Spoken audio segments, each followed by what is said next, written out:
have to say, sitting here on the banks of the Little Colorado in the middle of the Grand Canyon is pretty spectacular. This place is a little more lush looking than the others, with the same rugged, awesome terrain. I just finished floating down part of the Little Colorado. As you can see, it's a different color. My understanding is when it's not monsoon season, i.e. when it's raining a bunch, the color of this water is actually like Caribbean blue seawater that you see around the islands. And it's a little murkier today, but definitely a different color. The water is a lot warmer than the Colorado, which is maybe 50 degrees. This was like nice lake water. It's been an awesome trip. It's some interesting things about it. We've had a little adventure on the water. The camping out's been rather spectacular.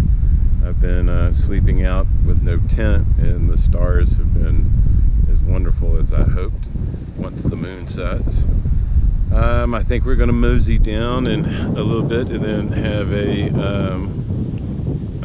lunch somewhere. And my understanding, this is not a big long day on the river, but tomorrow is excitement day. So that's the last full day on the river. We'll camp. We will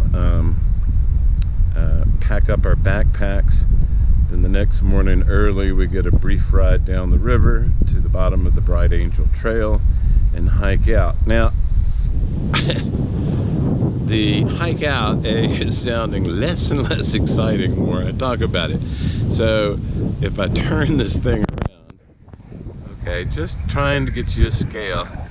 Can you see the little people way down there? All right, they're in the river. That's people size. Now remember, although it won't be this steep, I will be walking, I understand, higher than this over the trek. So supposedly I'm supposed to have some decent weather. If it rains, then great, and we'll see if we can make it out of the canyon. All right, we'll see you next video.